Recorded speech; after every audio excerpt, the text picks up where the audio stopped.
frustration because you lost control over her, but she bears none of that responsibility for your violent choices. And we consider her one of us, the sister survivors of your malicious attacks. When you are willed away to begin your sentence, you'll return in Bonnie's life to that forgotten and insignificant place, gone from her life forever. Amen. Thank you, ma'am.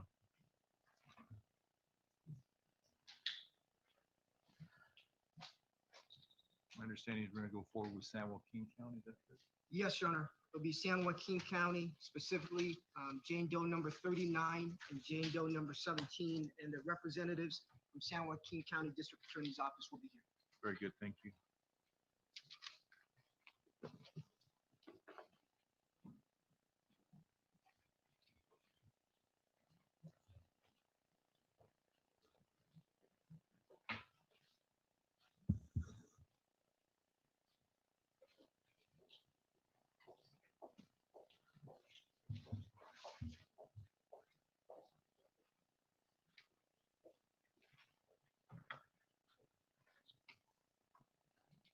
Good morning.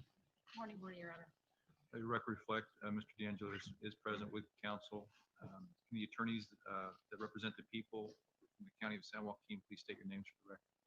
Good morning, Your Honor. Tori River Salazar, District Attorney on behalf of the people of San Joaquin County. Christine Reed, Assistant District Attorney, San Joaquin County. Very good. Thank you. On June 29th, Mr. D'Angelo admitted to committing the following uncharged acts: kidnapping with intent to commit robbery, Jane Doe number 39, having occurred on March 18, 1978 in the County of San Joaquin, a violation of Penal Code Section 209. Rape of Jane Doe number 39, having occurred on March 18, 1978 in the County of San Joaquin, violation of Penal Code Section 261. Robbery of Jane Doe number 39 and John Doe number 17, having occurred on March 18, 1978 in the County of San Joaquin, a violation of Penal Code Section 211. False imprisonment, Jane Doe number 39 and John Doe number 17, having occurred on March 18, 1978 in the County of San Joaquin, a violation of Penal Code Section 236. Is there any victim or victim's family member that wish to be heard as to that uncharged act? Yes, Your Honor.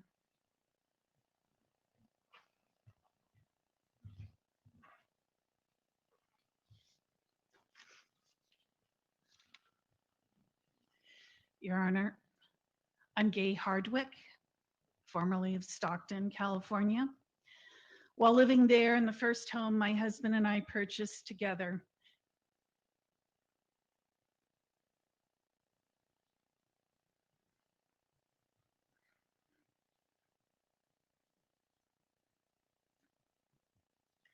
where we had so much hope for our future,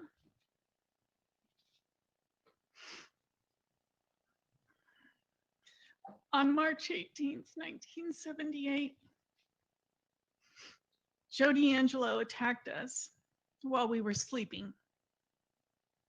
He kidnapped me from my bed.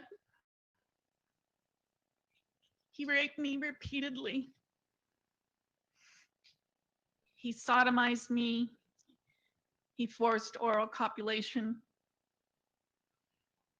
He stole the few precious pieces of jewelry that I owned, which were gold rings given to me by my brother and my parents to commemorate my graduation from college the year before. I was the first girl in my family to graduate from college, and so those pieces were important to me. He ate from my refrigerator and he drank 2 beers while I lay bound and blindfolded, unclothed and freezing on the hardwood floor in front of an open door in the cold March night. He ransacked our home, and in between he tormented me with threats of death for me and my loved ones should I make a sound or resist in any way.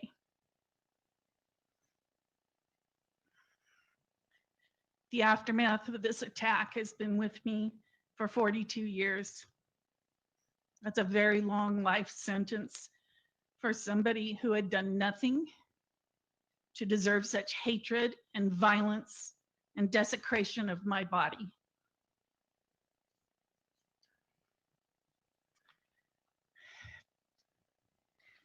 To illustrate the lasting impact of this event, I have 3 clean sheets of paper here.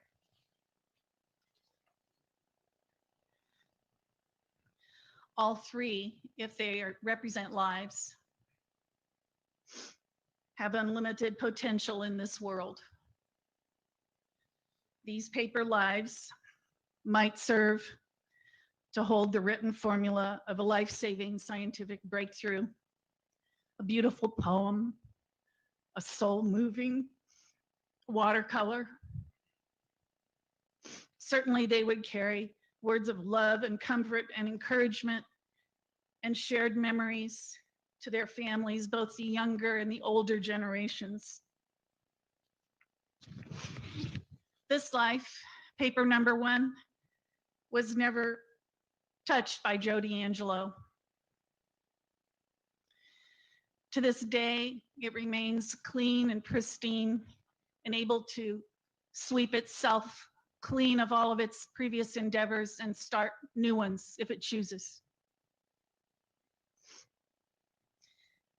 It served the world to its fullest capacity and still has much to give.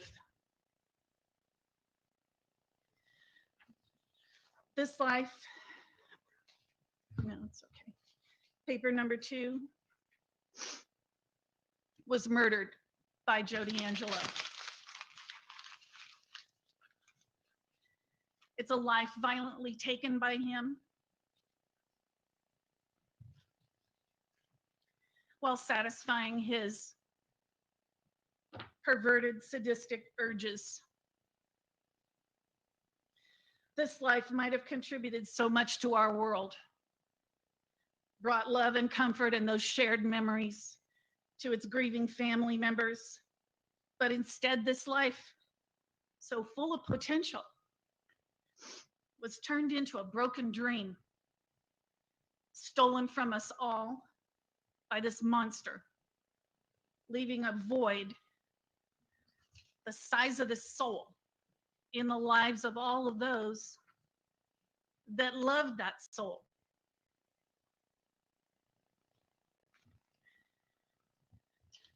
This paper represents my life. On March 17th, 1978, it looked like this, ready to take on my hopes and dreams, my aspirations. At the age of 24, I was working as a marketing director and a broker for a real estate development firm. I had a lucrative income of my own. I was independent, and I had a bright future. I was deciding whether I might go back and get my MBA or whether I might go to law school. I was in love with a young attorney, my man from Kentucky here, and our future seemed limitless. But then on March 18th, Joe DeAngelo broke into our home, and using his tactical police training, he was able to wake us from a deep sleep with a blinding light in our eyes, under threats of imminent death from his .357 Magnum pointed at our heads. We were bound and blindfolded, and you already know the rest of the story. I survived those repeated attacks, the hours of terror, the understanding that during those hours there was a purely evil presence in our home, a diabolical, depraved, mumbling, and weeping being in human form. Finally, he was gone. And though I had been certain that I and my loved one would die, we did not. However, our lives were never the same. This life, my life, would never again be like paper number 1. My life was now full of creases and wrinkles. And no matter how hard I tried to iron them all away and press them and smooth the lines, make it function, my life would never be the same again. There's no way my paper life could ever again be like that paper number one. So what are these creases and lines? You may ask, why after 42 years can't I just get over it? PTSD has played a huge role. Some of the following are the effects of PTSD. First, the sociological impacts of sexual assault that actually influence the development of your PTSD.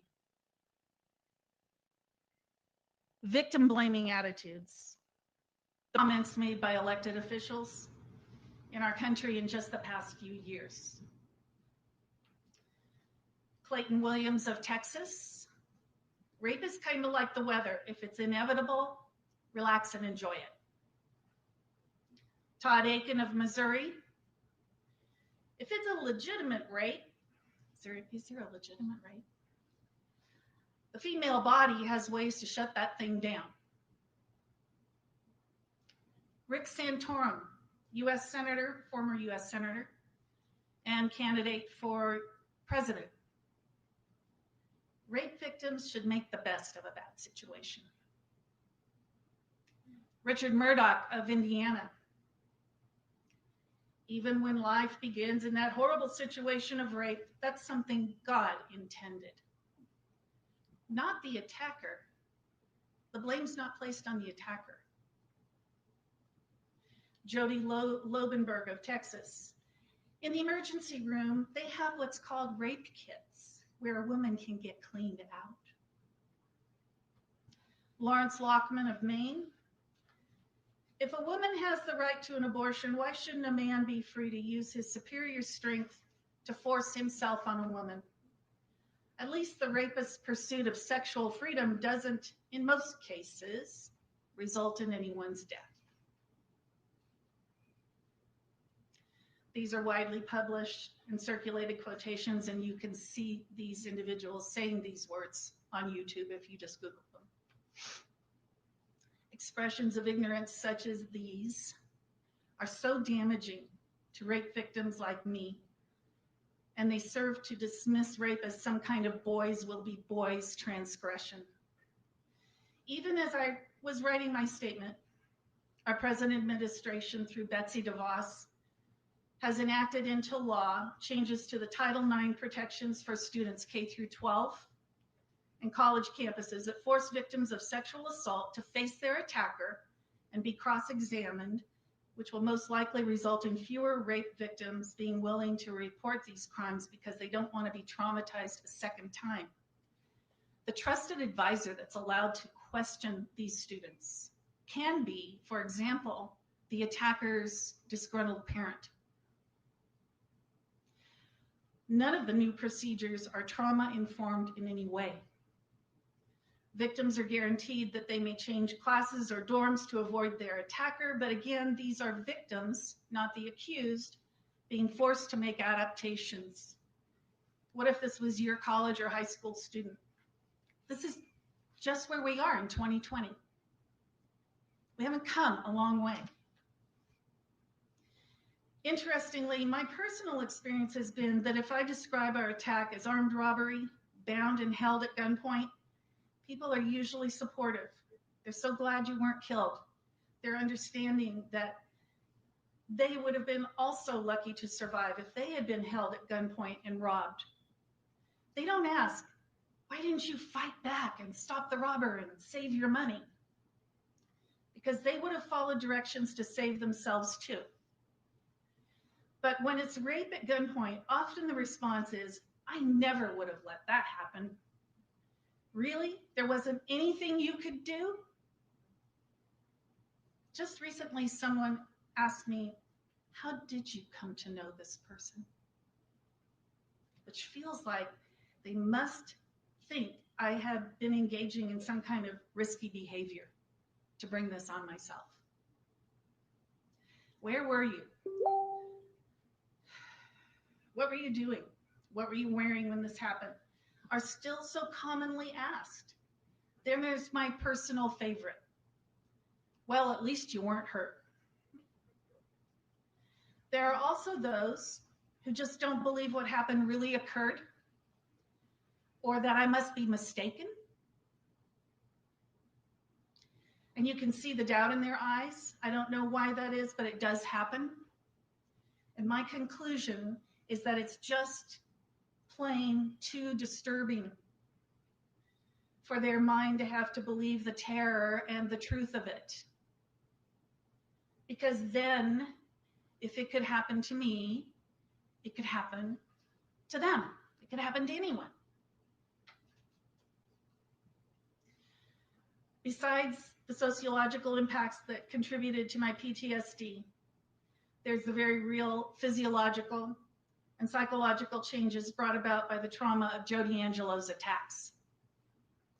There are the feelings of needing to always be hyper alert, nightmares, sleeplessness, flashbacks, social anxiety, inability to be or stay alone. Imagine not being able to enjoy a quiet moment by yourself. I became the Black Hawk helicopter of all parents. I remember an incident 2 decades after my attack where I thought I was fully recovered. My husband and 4 children were in Monterey on vacation, but I had returned to attend a mandatory evening class for my credentialing program. I was actually looking forward to some personal time alone. I had purchased Chinese takeout and I was ready for a well-earned quiet evening in our home. But as I sat down on the couch in my PJs to enjoy my food and watch a movie, my eyes strayed to the kitchen counter where there was a roll of duct tape sitting. And there were measured lengths set out ready for use. And my triggered response to this was the certainty in my mind that there was someone in the house ready to bind me with these tapes. I didn't know where they'd come from, and I ran to my car in terror in my PJs, and I fled to my dad's house, shaking, trembling, and where I spent the night in my father's care in my childhood bed, while my takeout was left to spoil on our family room table where I left it. And this was 2 decades later. As it would turn out, I would later learn that while I had left earlier on vacation with 3 of our kids, my husband had come along a few hours later, staying to coach a junior basketball league for one of our kids. Not yet having uniforms, he had used the duct tape to fashion numbers for their t-shirts. And what I had seen were the remnants of his efforts. But for me, returning to attend my class, it was the kind of stupid, brain-triggering event that could still plague me so many years later. There are chemical changes in the brain that can damage the hippocampus.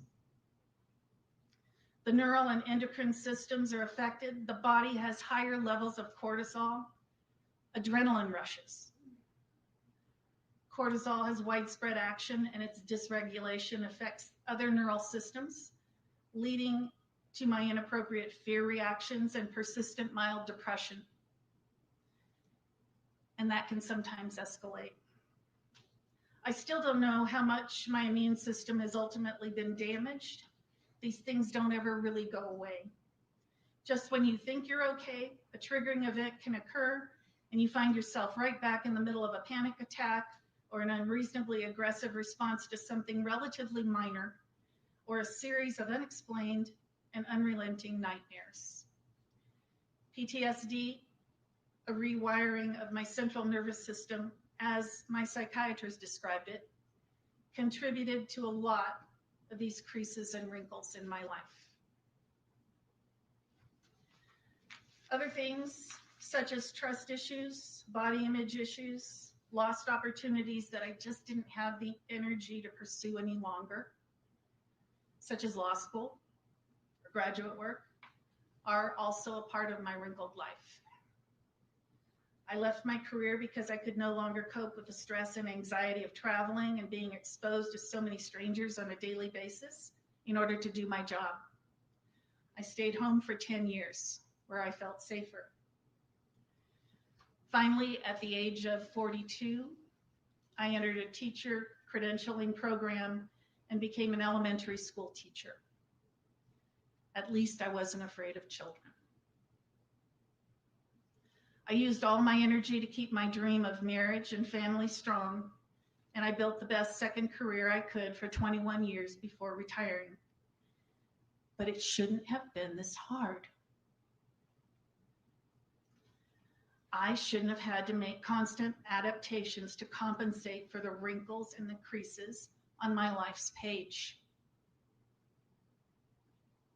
My choices should not have been impacted by this devastating event in my life. It's taken all my energy to make this page function and achieve.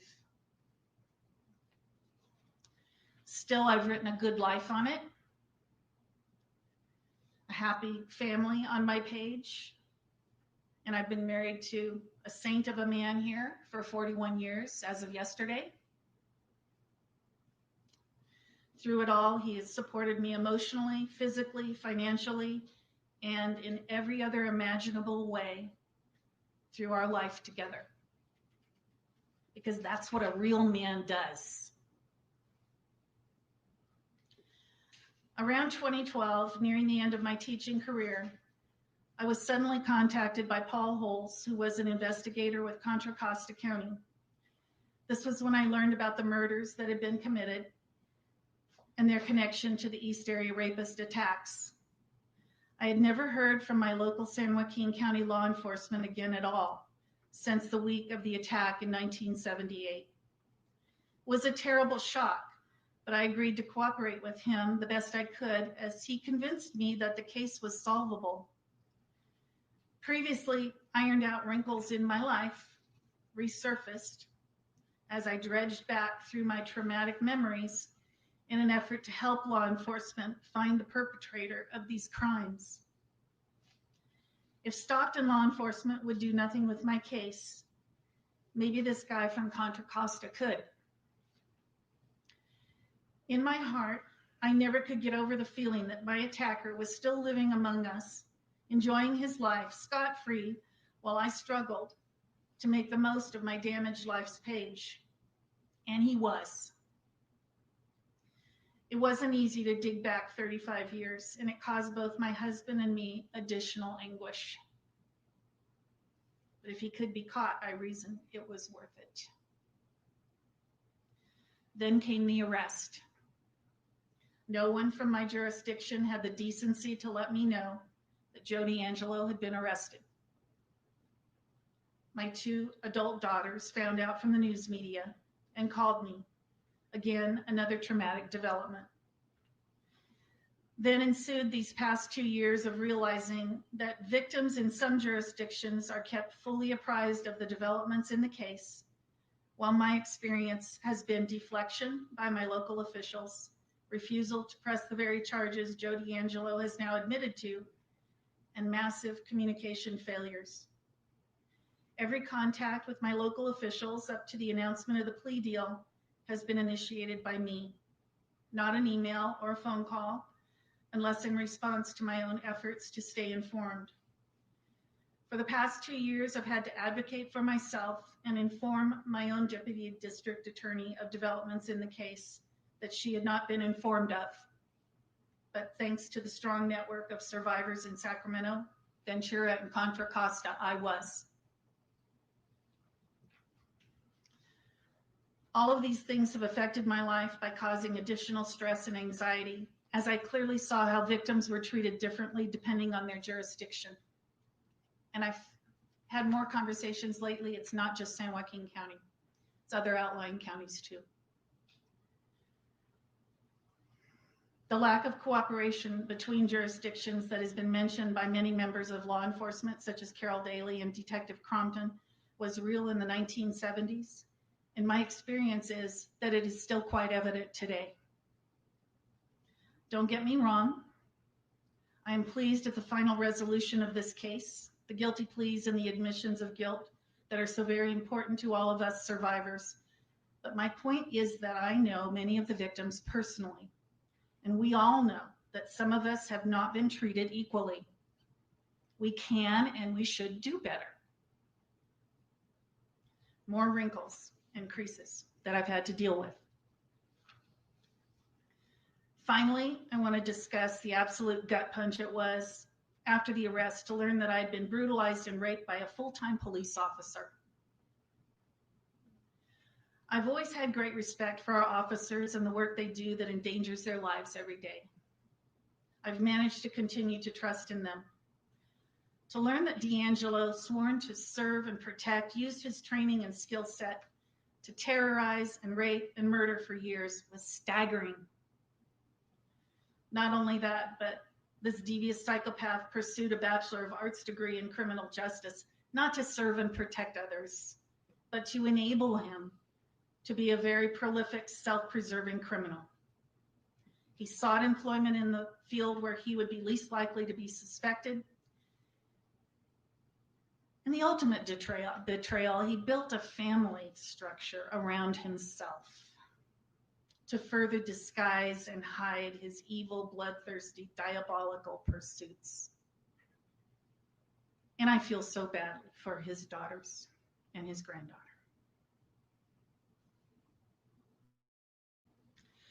This epiphany exposed his betrayal, not just of me, but of every single person in this room who has devoted their life to law enforcement and the legal system. He has purposely defecated on almost every single tenet and principle that normal people would hold in the highest regard. I find it so ironic that DeAngelo sits in these proceedings one after another, relying on the very professionals, the judge, the attorneys, and officers to protect and defend him that he has betrayed and disgraced. I have one final paper to share with you.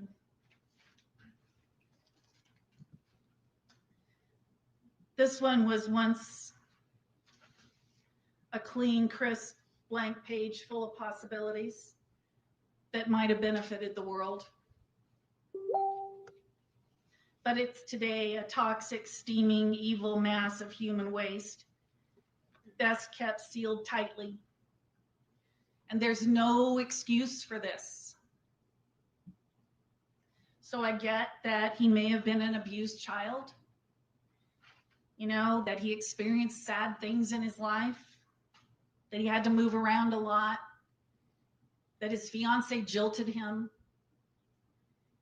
you know, but a lot of people go through bad times and they don't decide to be serial rapists and murderers. I and many others like me were traumatized within an inch of our lives, and we did not decide to become serial rapists and murderers. For 2 years now, I've witnessed DeAngelo devolve, dissolve, and decompose through his sheer will into this seemingly puny coward before us today. During this time, he's somehow been allowed to liquidate his home and his personal assets and transfer them to his family. It's my view that instead, all of those assets should have been impounded by the state of California to defray the costs of his legal proceedings and his incarceration. He has bargained for and obtained the removal of the death penalty, though if there was ever anyone more deserving of death, I can't imagine who. I'm certain that there is method in his madness and that his plan is to weaken himself in order to be assigned his life without parole sentence in some prison nursing home for old murdering psychopaths, where he thinks he will be treated more like a patient than an inmate. It is my fervent prayer that the court and the Department of Corrections will see through his ruse and realize that he has been treated more than fairly. He deserves the fullest, longest sentencing that this court can muster, along with the recommendation that he be located as far away from his victims as possible. My wish would be that he serve his death in prison sentence within the cold walls of Pelican Bay, as far away as possible, because all of us survivors deserve the peace of knowing that D'Angelo is gone for good. We survivors can continue to try and smooth out the wrinkles in our lives. And as my fellow survivor Trish quoted recently, try to make the rest of our lives the best of our lives. We deserve that opportunity. This is opportunity that was turned into ugly choices. And when I was making this paper sculpture and I ran it through my paper shredder, doing that to Joe's life felt pretty good. Thank you, ma'am. Thank you.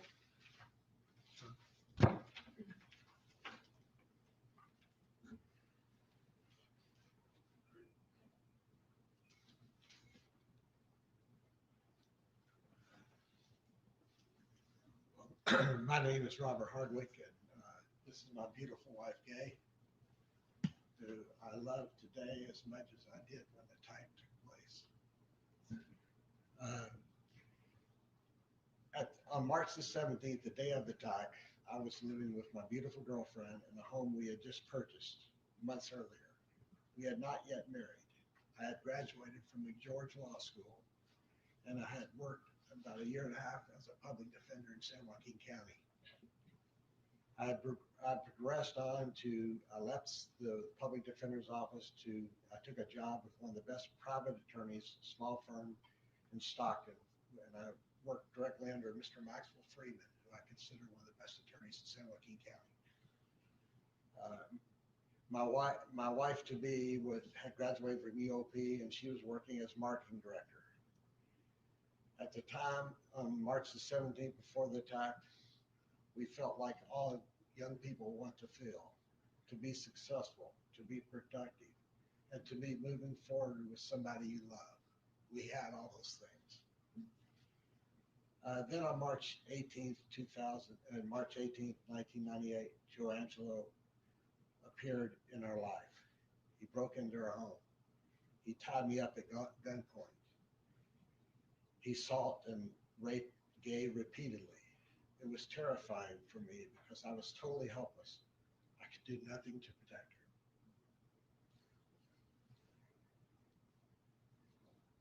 Gay was a victim of a horrible assault. And I was a victim because I would have to live for the rest of my life knowing I was helpless to prevent this attack. After attack, we would go to bed at night hoping to get a complete night's rest. However, if we heard anything in the middle of the night, we would proceed to our friend's house a few doors away where they would welcome us on their couch in the family room. So we could be able to feel halfway safe and be able to work the next day. This house happened countless of times in the months that followed the attack. We could never feel secure in our own home.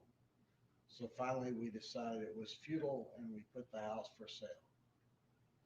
We moved to a new home the next year. We got married and we had our first child. That first child was approximately 3 years after our attack. The marriage is about a year and a half after the attack. Even after the birth of our first child, my wife, Gay, was having severe anxiety problems and stress levels. And because of this and a career that she could not handle anymore and the birth of a child, we separated. We lived apart for approximately 6 months. And then after that 6 months, we realized that we loved each other and we were not going to let this incident destroy our relationship. Our family grew to 4 wonderful children, 2 boys and 2 girls. All of them are educators. 3 are teachers and 1 is a school psychologist, and they all have master's degrees. And they are fine children. Again, we had decided that we weren't going to let Mr. D'Angelo, this gentleman sitting here, define our life. And we were not going to be cast aside because of this attack. The hardest thing for me over the years was for me to observe my wife having anxiety attacks and panic attacks. knowing there was absolutely nothing I could do except to support her. I can't erase her traumas. Joe Angelo is a animal of the worst kind. How the Lord could create such a horrible human being, I do not know. At the June 29th hearing, I was horrified hearing in detail the crimes and the violent acts that were committed against so many people and their families. I wish I could do something to eliminate their grief, but I can't. However, I do have one recommendation to the court. I think everybody here, if you're involved in athletics or anything, have played fantasy golf, fantasy baseball, fantasy football. Well, I have a fantasy sentence for Mr. D'Angelo. And the fantasy sentence is, and I know the court can't do this, grant this wish, but this is my fantasy sentence, that Mr. D'Angelo be incarcerated in the toughest prison in the state with the worst of inmates. He not be in a medical facility, he not be in solitary confinement, and he not be under 24-hour protection. And that at least 3 or 4 nights a week, magically, inmates can gain access to his cell. He can be awakened in the night by masked inmates with a bright light pointed in his face, so he cannot realize what is going on. These inmates will then be carrying shanks. They wouldn't have a knife in jail, wouldn't have a .357 Magnum that was put to my head or her head. They would have shanks that would be made in prison. Mr. D'Angelo would be bound, blindfolded, stripped, and forced to lay on a cold cell floor for a period of 2 to 3 hours. His attacker or attackers would repeatedly rape him, like these women were raped. And in between the attacks, these rapists would sit there, have a cold drink, maybe a Dr. Pepper, like we were heard Mr. D'Angelo likes, a Coke, a beer, etc. They will also have their favorite Subway sandwich. It could be a ham, turkey, or a combo sandwich. Then after the rapes would take place, Mr.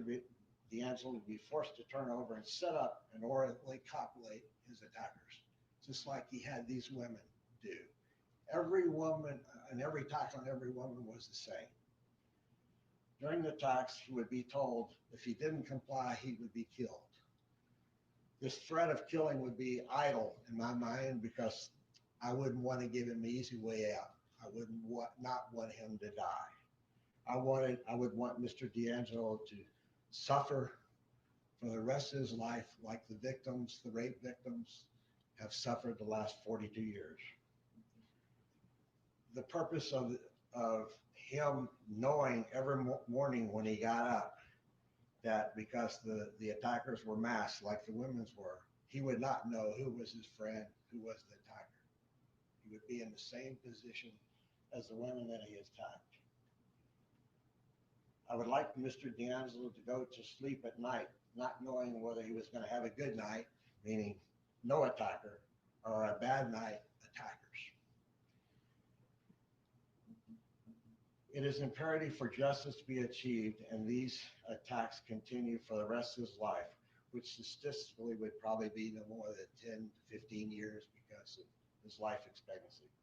That's far less than the 40 plus years that the victims have suffered terror. Like my wife has suffered with this for going on 42 years now.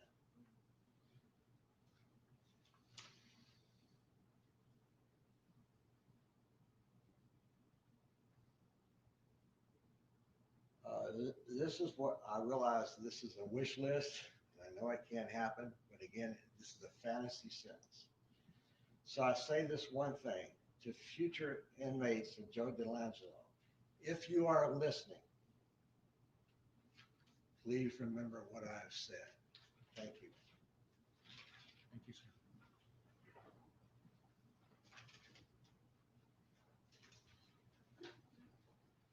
I believe the next county to be heard is Alameda.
Yes, Your Honor, we already proceed to Alameda County.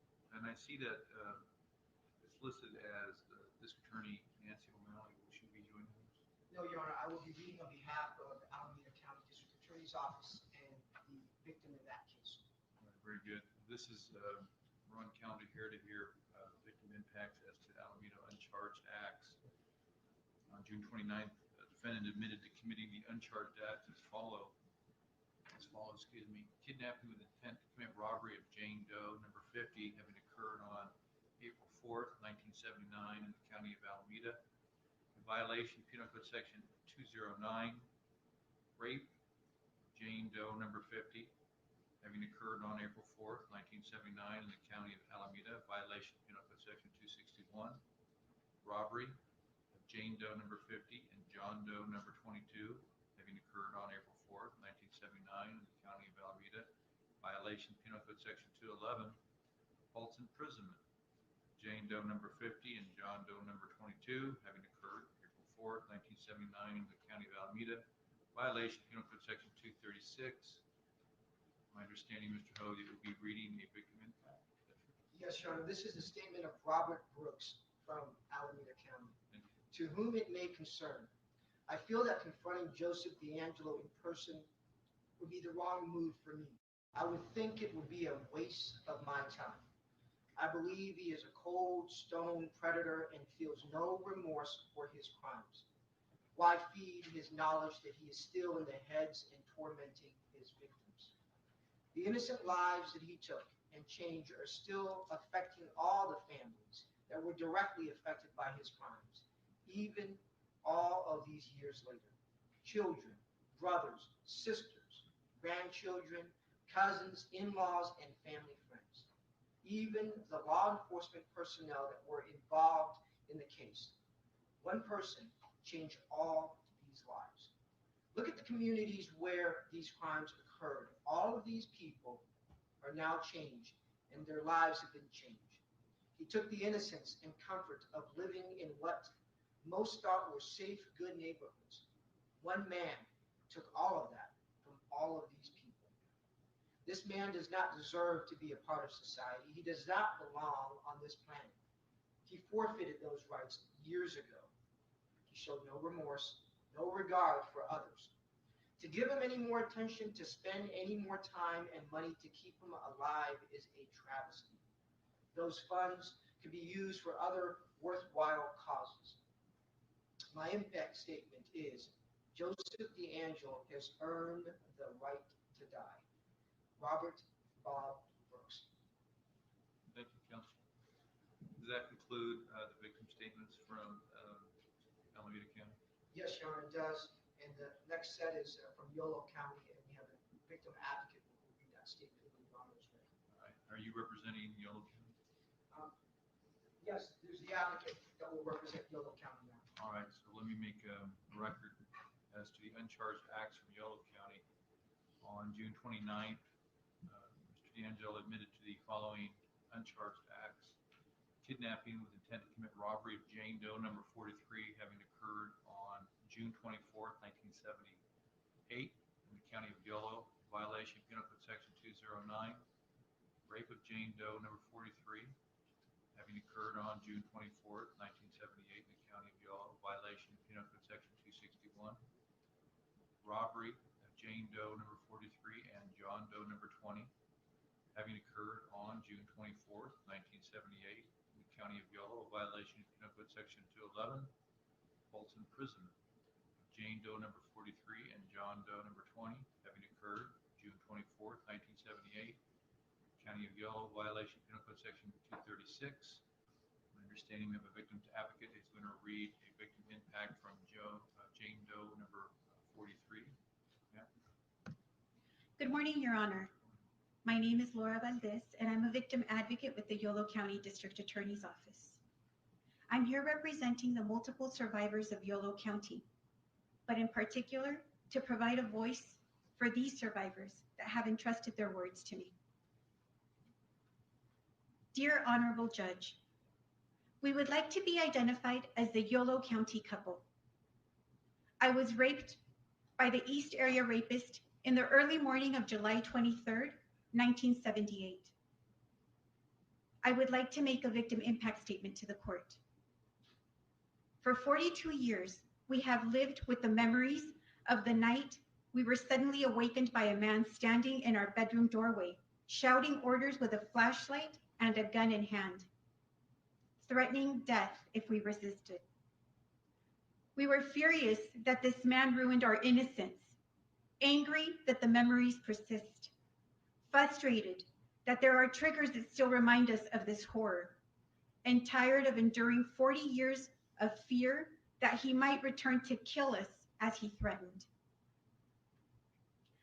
But one of the police officers who hovered around us that night said, "Don't let him change your lives." So we persevered, pushed the intrusive memories away, and carried on. Traumatized, but surviving, even thriving. Then one morning, 2 years ago, my husband checked his computer for daily news, as usual, and came to me with a big hug and whispered in my ear, "They caught him." We both felt an instant lightness in our hearts, a lifting of the fear and rage we had felt for all those years. Astonished by the news. We had not thought the East Area rapist would ever be found. We want to thank the whole law enforcement team, especially the Sacramento County District Attorney's Office, for their persistence in trying to find this perpetrator who caused so much trauma and grief for us and for so many other victims. They did not let the cases be forgotten. It is truly gratifying to have the closure to know that the East Area rapist is finally behind bars. Please don't ever let him out. Sincerely, the Yolo County couple. Thank you, ma'am.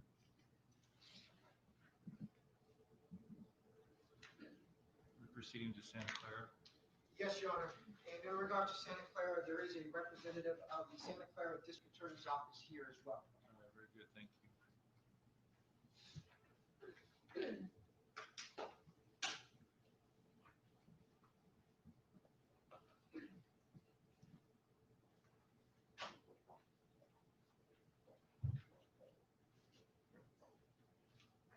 We need a moment.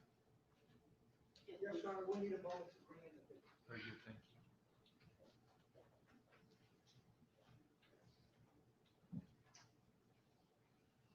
Folks, we're going to take a break around 10:30, change out court reporters.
You ready to proceed? Yes, Your Honor. Right. We're on the calendar here to hear from the victims or victims' family from Santa Clara. Mr. D'Angelo is present with counsel. Can I have the representative from the County of Santa Clara please state her name? Yes, good morning, Your Honor. Assistant District Attorney Terry Harmon on behalf of the people, County of Santa Clara. Good morning, ma'am. Let me read the list of uncharged acts as it relates to Santa Clara. June 29th, 2020, Mr. D'Angelo admitted to the following uncharged acts. Kidnapping with intent to commit robbery of Jane Doe, number 46, having occurred on December 2nd, 1978 in the County of Santa Clara, violation Penal Code Section 209. Rape of Jane Doe, number 46, having occurred on December 2nd, 1978 in the County of Clara, violation of Penal Code Section 261. Robbery of Jane Doe, number 46, and John Doe, number 21, having occurred December 2nd, 1978, in the County of Santa Clara, violation of Penal Code Section 211, false imprisonment of Jane Doe, number 46, and John Doe, number 21, having occurred December 2nd, 1978, County of Santa Clara, violation of Penal Code Section 236. Is there any victim or victim family member that wish to be heard as to those uncharged acts? Yes, Your Honor.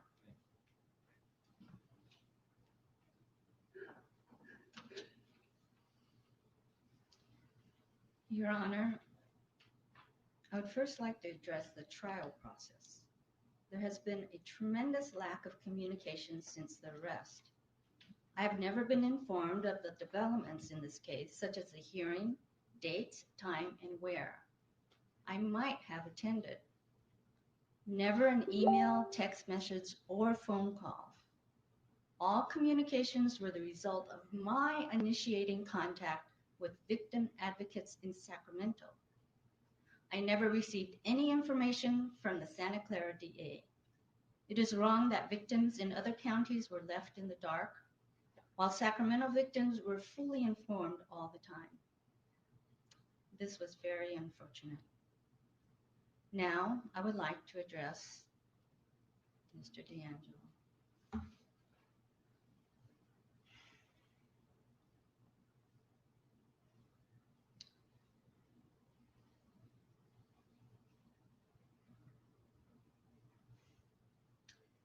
Your Honor, I would like Mr. D'Angelo to know the woman he violated to refresh his memory of one of his victims who he may have thought he broke but did not. My name is Joanne Miao.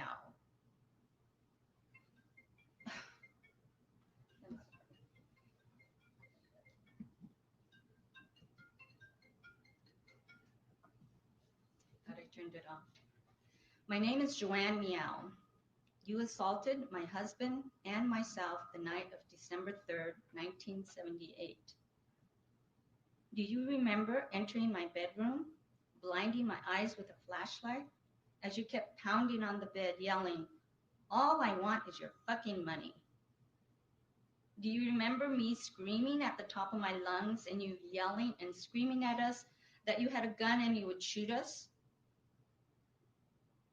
Do you remember me flinging my body on top of my startled husband to protect him from you?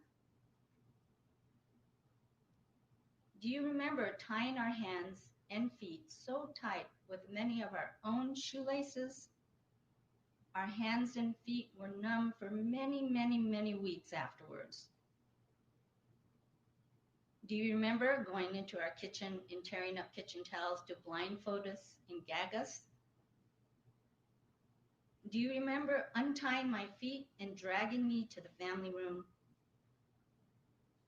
Do you remember raping me? Do you remember holding a knife to my throat as you stuck your disgusting penis in my mouth?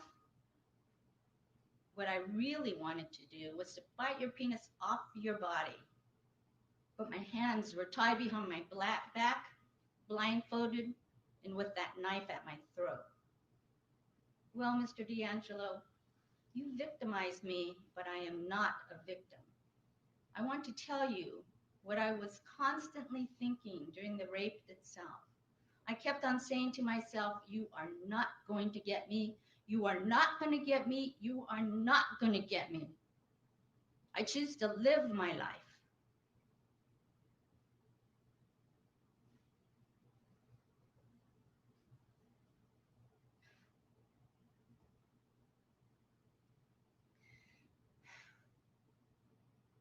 You are just one of those weak, powerless men who use their physical strength to hurt women. This act of rape and terror you did to my husband and myself was not sex. It was totally a power trip. To what, pray tell? To ruin my life? To make me afraid of life? To make me afraid to be alone? To make me distrust men?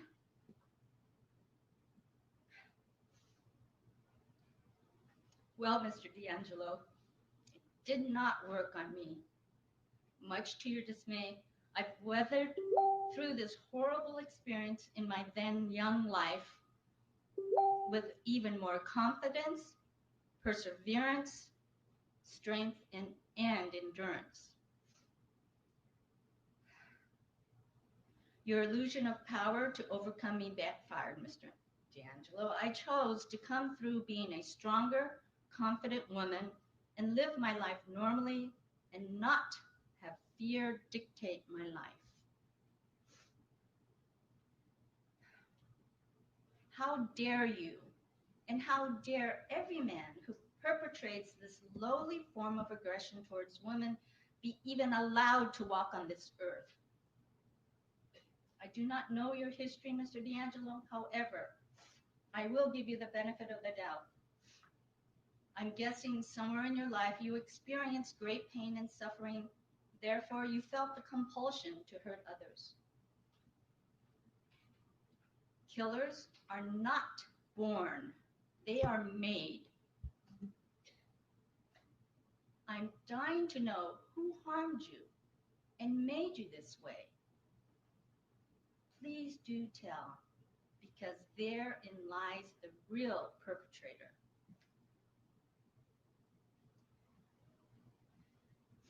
As for forgiveness, I am not there yet and not sure if I can ever get there. I want to release the past and move forward. So, I want to forgive that little person in you whose behavior is not what God intended. However, I also want you to pay for your many, many violent crimes so there will be justice for myself and countless, countless other women, husbands, boyfriends, children, and families of those who were so senselessly murdered.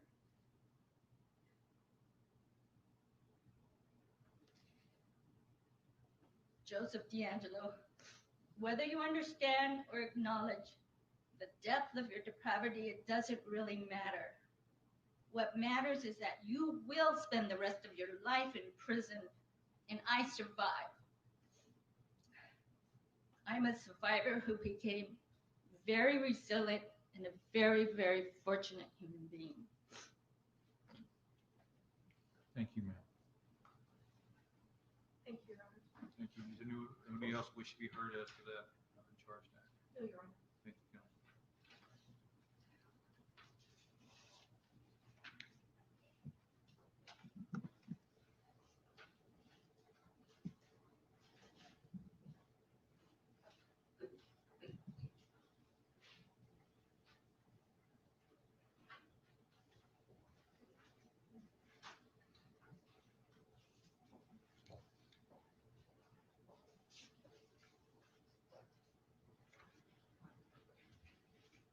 All right, next up will be Contra Costa County. All right, very good. Thank you. Will we have a moment, Your Honor, set up? Certainly.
just having the difficulty to make sure the audience members can see.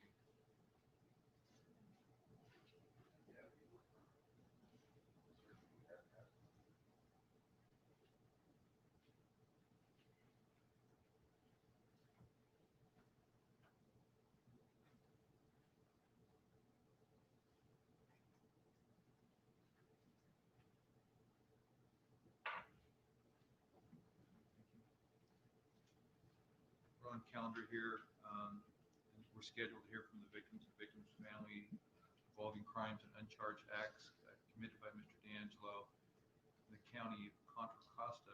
Sentencing will actually occur on August 21st. Mr. D'Angelo is present with counsel. Can I have the attorneys that represent the county of Contra Costa please state your names for the record? Good morning, Your Honor. Dinah Beckton, District Attorney, representing Contra Costa County for the people. Good morning, Your Honor. Chief Assistant Venus Denise Johnson, Contra Costa County for the people. Good morning. On June 29th, Mr. D'Angelo admitted to the following uncharged acts.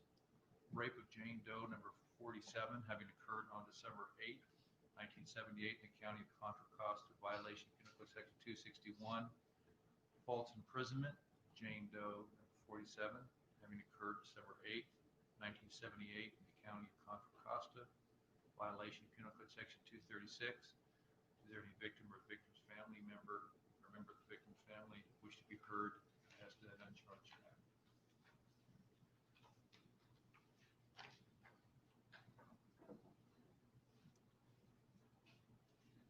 Good morning. Good morning, ma'am. Thank you to everyone that made this day possible. My name is Gladys Reeder. According to Wikipedia, I'm victim number 43, but I prefer to think of myself as Gladys Reeder, survivor number 43. I chose to make a statement today because I survived your attack on me in December 9th of 1978. After you raped me, you left me powerless, bound hand and foot, and blindfolded. 40 plus years later, it's now you that is shackled, handcuffed, powerless, and no control over your life. You left me blindfolded, but today my eyes are wide open, and I see you for the monster that you are. You took my driver's license, but you did not take my identity. You took jewelry from me, but you did not take anything of real value. You did not take my resilience. You did not take my strength, my family, or my friends. You left me broken and alone, but here I stand. I survived and I thrived because of the love and the support of my family and my friends. And I can never thank them enough for that. My next door neighbor rode in the police car with me to the hospital for an examination, body fingerprinting, and to collect DNA. My friend, who is here today, went to the house where that horror had taken place to pick up clothes and personal things for me to wear after the hospital visit. She took me to her home to stay with her as long as I needed. She rode BART with me so that I did not have to be afraid to go to work, although she had absolutely no reason to go to the city except to make sure that I was okay. The rapist knew who I was, but I did not know who he was, and that haunted me. She helped me not only to function, but to laugh again. She's been with me from the time I left the hospital until the sentencing. At the time of the rape, she went across town to help me. Today, she went across the country to stand with me. What a friend Now, here we are, all strong women, not victims, and having our say to a madman. And as for the depraved one here, he no longer has control, nor does he have any power over me or any part of his own life. I will not devote any more words or thoughts to a worthless scum that could do such despicable things. I'm moving forward. Thank you. Thank you very much, ma'am.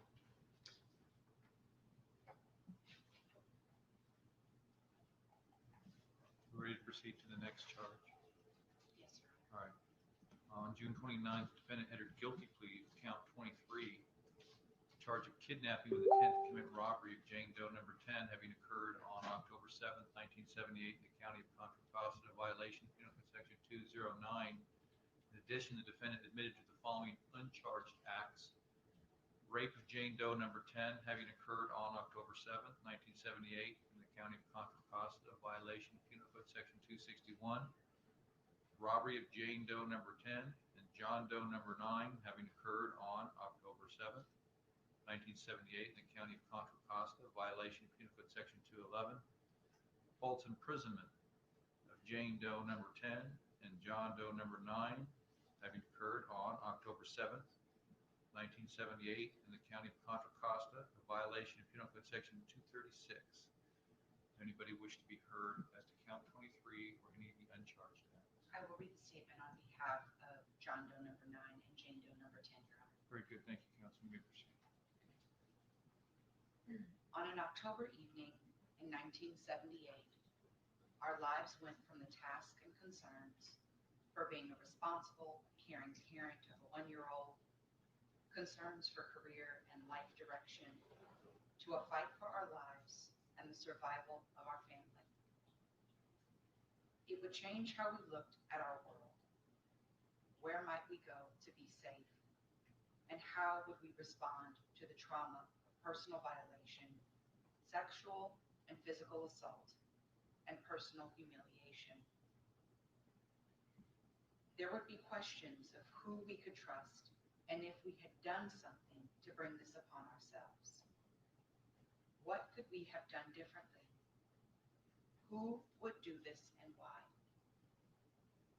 How would we close our eyes at night, now knowing that being vulnerable could cost us our lives and the lives of those we loved?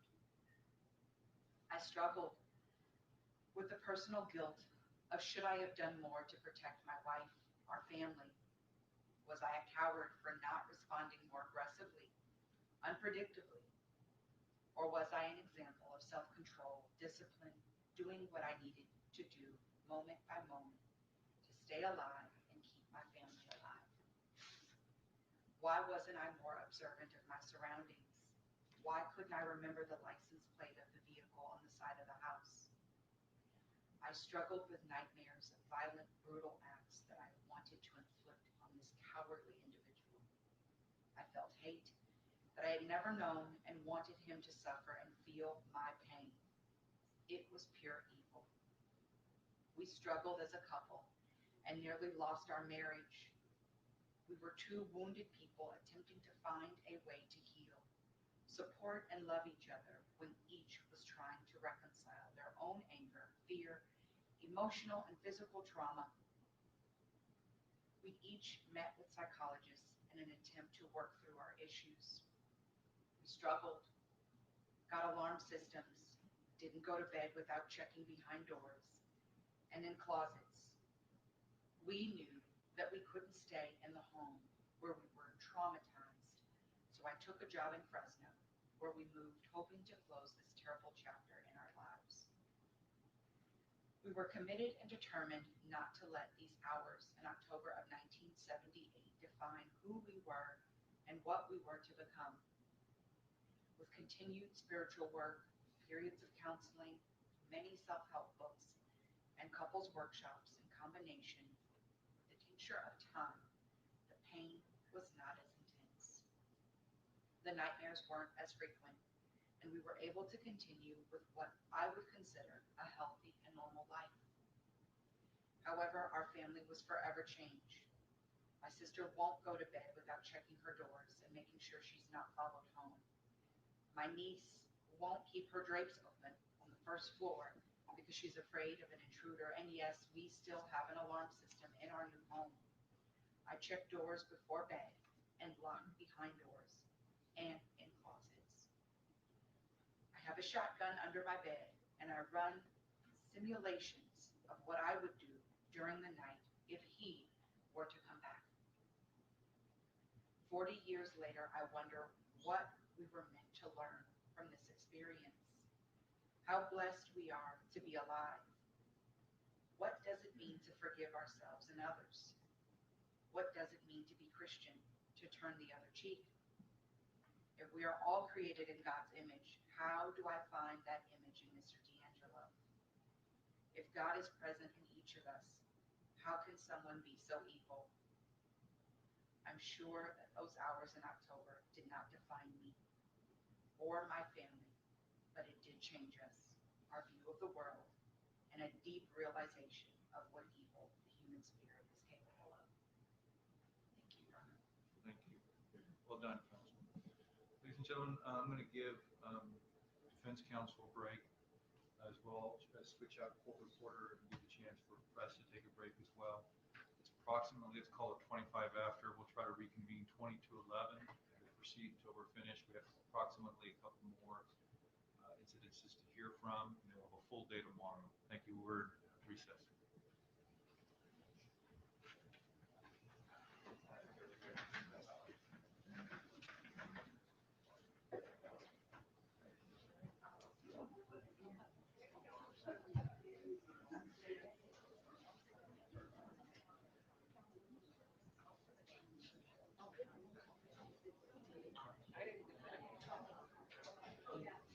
I'll send you the name.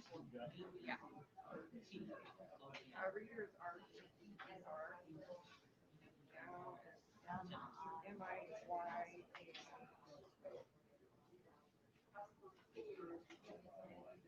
Yes. Joanne. Yeah.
It doesn't bother me.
threatened to kill us.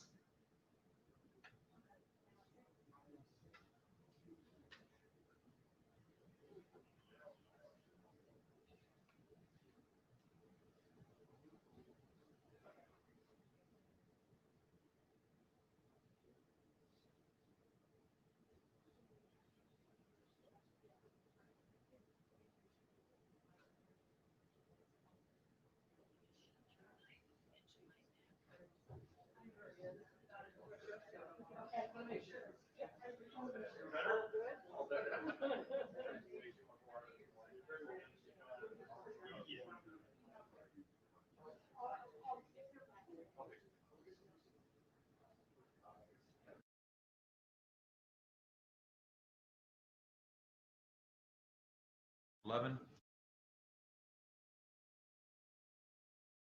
13-year-old.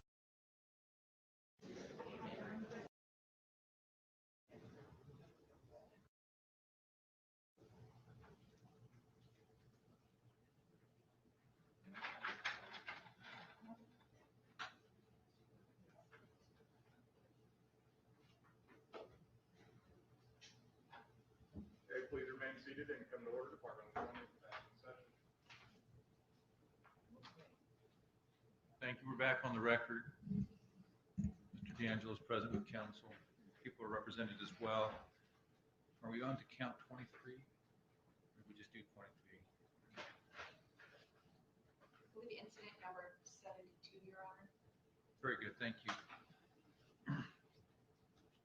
Furthermore, the defendant admitted that he committed the following uncharged acts: rape of Jane Doe, number 49, having occurred on June 25th, 1979 in the county of Contra Costa, violation of Penal Code Section 261. False imprisonment of Jane Doe, number 49, having occurred on June 25th, 1979 in the county of Contra Costa, violation of Penal Code Section 236. Does anybody wish to be heard as to that incident? Good morning, Your Honor. Good morning, ma'am. My name is Mary Burward. On behalf of myself, my family, both living and departed, from the bottom of my heart, I want to thank the dedicated professionals whose relentless pursuit of justice resulted in the capture of the person that I used to refer to as that man. The man we know as Joseph James D'Angelo. I'm forever grateful to all of those involved in making it possible to bring him here to justice so he can be held accountable for all of these crimes, even the ones outside statute of limitations. I'll start by saying that impact, it doesn't go away. We live with it. It moves in and out of the blind spots, the rear view mirror of our lives going forward. And it's always there. I want to share with you some thoughts from 13-year-old Mary and bring you up to date with the 54-year-old Mary you see here today. When I was 13 years old, I lived with my father and my sister. We lived in Walnut Creek. It was a happy place. It was a lovely court. It was a lovely life. On June 25th, 1979, at 4 a.m., Joseph James D'Angelo forced his way into my home, into my life, into my room. A child's room, personally decorated with hand-painted hearts and rainbows, and quotes about love and kindness decorated the walls. Heart and rainbows and unicorn mobiles hung from the ceiling. It was a child's room. He raped me. He stole my innocence, my security, threatened my life, threatened the lives of my family. I was 13 years old. That night, afterwards, I had to break the ties on my legs thinking mind over matter, mind over matter, mind over matter. I had to open my bedroom door with my hands tied behind my back. The whole time thinking I had to go through my father's door and tell him what had happened. I ran to his door with my hands still tied behind my back. Daddy, I've been raped. He flew out of his bed. He started crying. I had never seen him cry before. Never. He called the police, and I was taken to the hospital. No 13-year-old should have to find out what a rape kit is. And then it turned out I had been ovulating. So steps were taken to prevent a pregnancy. My home was a crime scene, so I couldn't go home. I didn't want to go home. So I was taken from the hospital to my mom's house, where a string of people I didn't know continued to ask embarrassing questions, and I wanted none of it. Horrifying questions I didn't even want to have to think about again. My family couldn't hide the agony in their faces. When they looked at me, I knew it wasn't my fault. I knew that. It wasn't my fault. But I also knew that the sight of me caused them pain. There are things you can't unsee. Eventually that night, they took me back home. And when I went to kiss my dad goodnight, I asked him if I could sleep with the lights on. His voice cracked when he told me yes. He had already installed locks on my door. For years, I would sleep with the lights on. I would get out of bed. Right after I'd lock the door, I'd get out of the bed, go back, check the lock. Wake up every morning at 4 a.m. Check the lock again, and lay there and wait until daylight. When summer was over and 8th grade began, I would get ready for school. I was up early, 4 o'clock. I would leave the house, and as soon as I left and stepped out that door, a neon sign lit up my forehead, and it said raped. And I couldn't turn it off.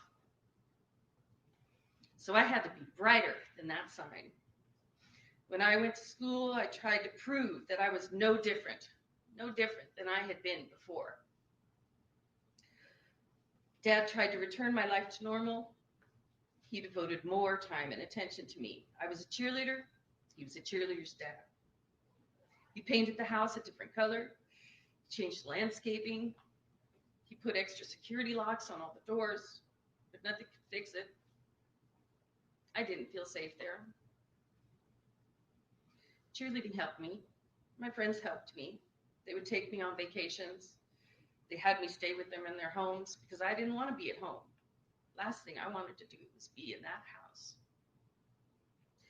Just anything they would do to make sure that I would feel like the normal 13-year-old Mary, not that girl who'd been raped.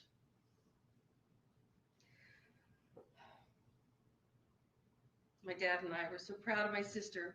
She joined the Navy. But that left just Dad and I in the house, and I didn't want to spend time there. I transferred to a different high school district so I could start fresh. My mother took me in, and we arranged for an inter-district transfer. I figured that the more people I met, and the more friends that I made that didn't know what happened to me, they would eventually add up and outnumber the friends that did know. So I kept my old friends, and I made new ones, and I've got a lot of friends. My dad was there for me. He supported me. He was all in. He encouraged me. He was my biggest fan, and he was my compass. 2 days before my 16th birthday, On April 15th, 1982, I woke up and found my father dead. He was in his bed. He had died of a massive heart attack. He was 49 years old. I believed that he died of a broken heart. If I hadn't been raped, I thought my father would still be alive. And that man killed him slowly. My mother moved back home. She'd been sober for 5 years, and now it was just us. Inside, I felt broken. I had been left to move on without my strongest supporter, thinking to myself, I wasn't important enough. I really didn't matter. I was somehow unworthy. But I had my mom and my sister and an extended family of friends, mentors, and teachers. These people were my army. In my 20s, I worked in retail, always wondering if I would run into him and not know it. I began drinking, doing a lot of partying, kept me numb. In my 30s, I struggled with long-term relationships. But I built a family that goes beyond bloodlines. And they are my army. Special people, my army. In my 40s, I had learned that there was a task force that had put together to solve this case. But my clock ran out at 40. I wouldn't be able to get justice. Then I spoke with Paul Holes, and he knew my case. Oh my God, he knew my case. He was working on it. He really was, because he knew the details. We spoke several times, and he really gave me hope that one day that man would be caught.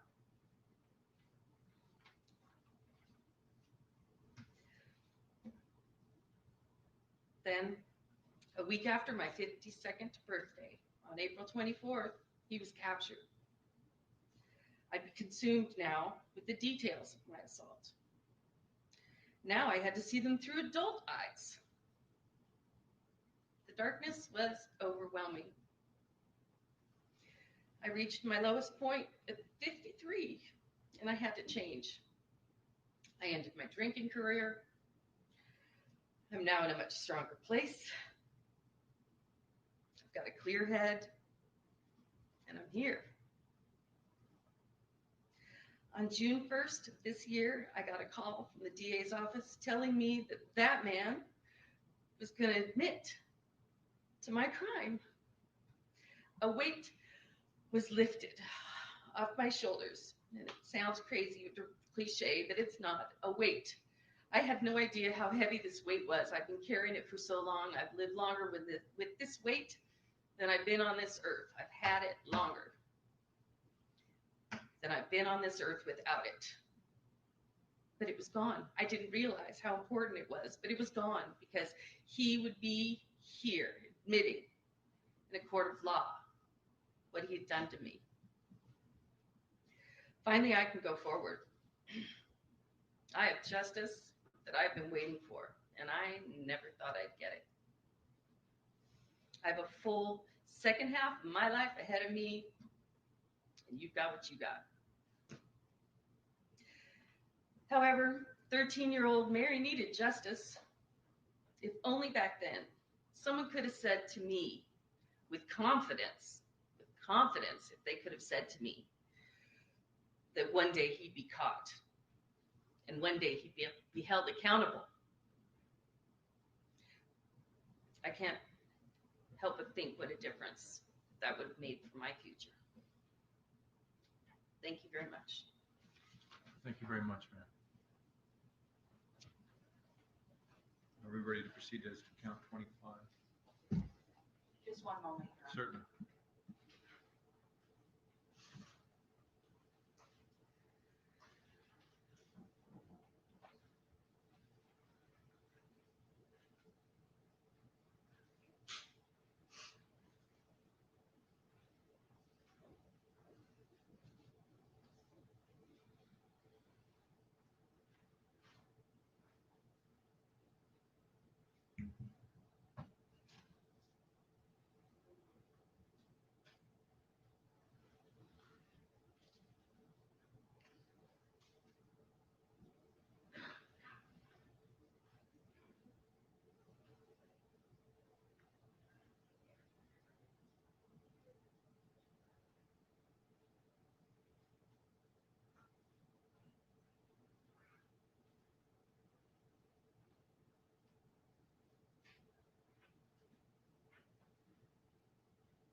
We're ready to proceed, Your Honor.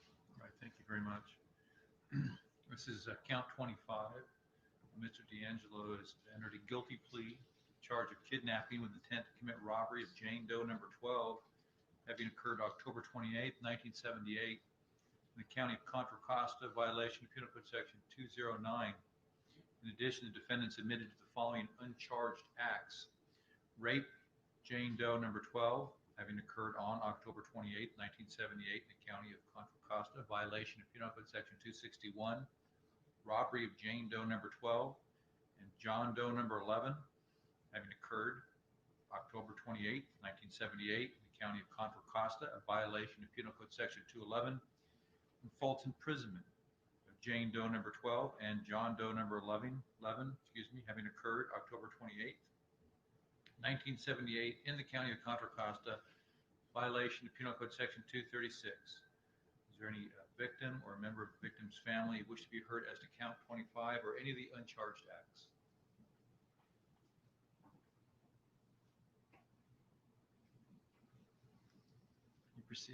You may proceed when you feel comfortable to do so. On October 28, 1978, I was 23 years old, married with a 3-year-old son. We were moving to our new house, and this was our last night in the old house. That night I encountered you, Joe, perpetrator of these horrific crimes against so many victims, of which I am one. And my life, my world changed permanently. Probably one of our most fundamental and primal fears is of the boogeyman, who attacks people in the middle of the night while they are asleep. That is what you did to me. I encountered pure evil when you awakened me and thrust me into a nightmare of fear and violence. I believed with every fiber of my being that the night would end in my death. Well, I survived, but the nightmare that began that night has never ended. I was terrorized, raped, and threatened in the most horrific and intimately personal of ways that night. After a few hours, the attack ended, and you disappeared back into the night from whence you came. However, my persecution has continued for 41 years and 10 months. Your Honor, I'm aware that I have been restricted from addressing the coward who victimized me directly. I'm sorry, but that leaves me feeling victimized once more. And you address Mr. D'Angelo if you choose to address him. Thank you. 32 years after my attack, in 2010, one of the Contra Costa investigators on my case, whom I should have trusted, wrote a book in which he libeled me in the most disgusting and repellent manner. Again, my victimization continues. The sheer terror my family and I experienced on October 28, 1978, has never been far from my mind. I still cannot go anywhere without wondering if another sick, evil degenerate is next to me in the produce section, behind me in the checkout line, following me to my car, or stalking me in some way. The attack I suffered so many years ago left me with the constant and painful awareness that brutality, cruelty, and abject evil always pose significant and present risk to me. My marriage ended 7 months after we were attacked. Any statement from myself would be remiss if I failed to mention my ex-husband, who was also a very real victim that night. I'm sure he has also suffered. He had some issues that negatively impacted his life and lifestyle to the point where he is now unable to meet the most basic threshold of competence, and not even capable of appearing and speaking on behalf of himself. He should not be forgotten. There are other large disturbing factors that are constantly with me.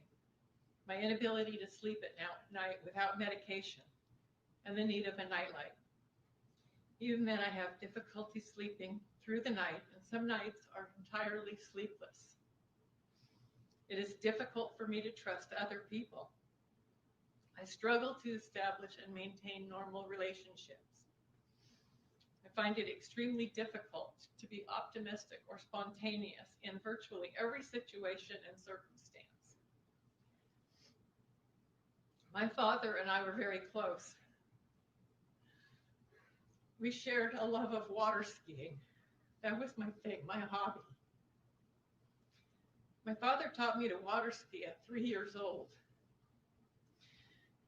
The night that you violently attacked me, you mentioned seeing me at the lake, and that I looked good. I've never water skied again.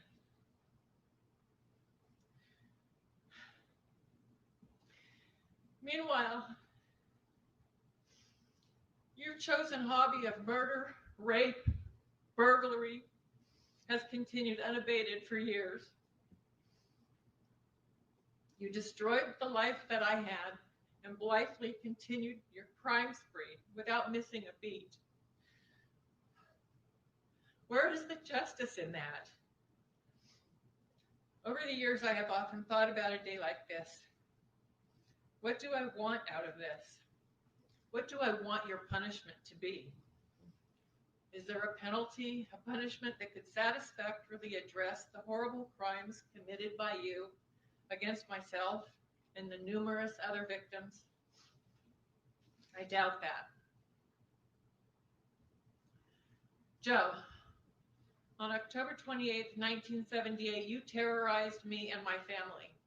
Well, I am here. I am free to leave this courtroom and lead the life I choose. You are going to spend the rest of your miserable life in a cage in the company of other evil men, degenerates who, like yourself, have been found unfit to live amongst the rest of us in normal society. While you struggle with the very real challenge of attaching any meaning, any substance, or finding any joy in the existence you will have, I will begin to live a happy, productive, fulfilling life in which hopefully I can regain my capacities of enjoyment, optimism, and the deriving of pleasure. A life in which evil is given the widest possible berth, and the fear insidiously instilled in me by you no longer has any place. You will not defeat me. You will not break me. You have not ruined my life, and you will not. Ultimately, it is your own life that has been destroyed, and the lives of your family that have been forever damaged by your actions. The evil that you visited upon so many innocent victims is finally coming home where it belongs, with you. Perhaps the most I or any of D'Angelo's victims can hope for is that he be put away to never harm another person, put away to be excluded from the privileges of living in our civilized society. At minimum, he does not deserve to live among us, to thrive among us, to ride his motorcycle, or to enjoy a delicious pot roast whenever he has the inclination to do so. He deserves nothing.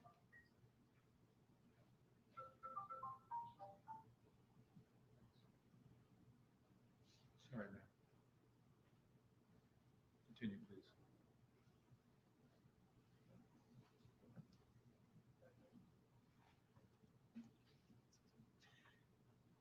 the most I or any of D'Angelo's victims can hope for is that he be put away to never harm another person, put away to be excluded from the privileges of living in our civilized society. At minimum, he does not deserve to live among us, to thrive among us, to ride his motorcycle, or to enjoy a pot roast whenever he has the inclination to do so. He deserves nothing. It disturbs me greatly that this man, this monster, has lived the overwhelming majority of his life in freedom without consequence or paying any penalty for his inhuman and monstrous conduct and crimes.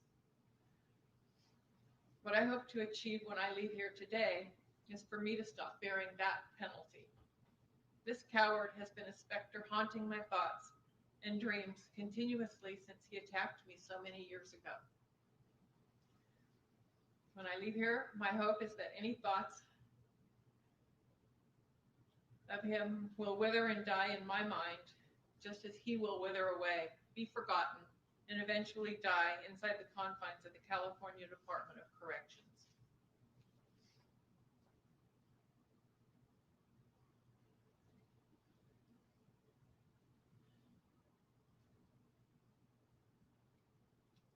I am one of the lucky ones today because I am here.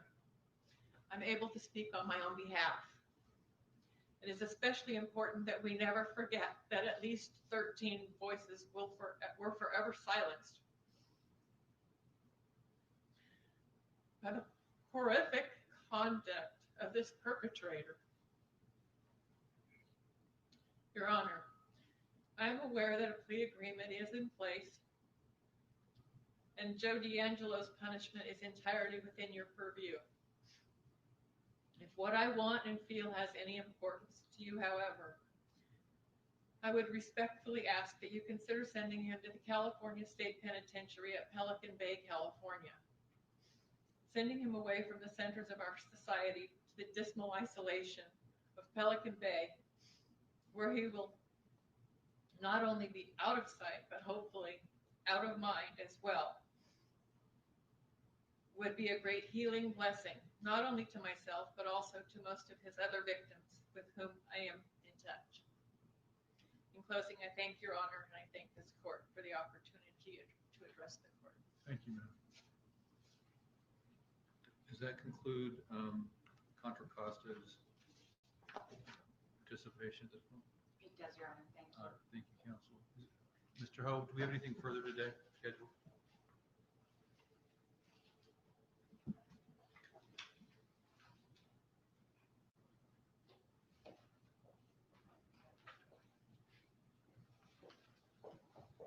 Your Honor, we have no further victim impact statements this morning. We do have a full day of impact statements all set for tomorrow for the homicide cases and the homicide victims. Your Honor. That's true. Ladies and gentlemen, that'll conclude today's hearing. We'll start back up 9 o'clock sharp and anticipate a full day. We're in recess. The attorneys stay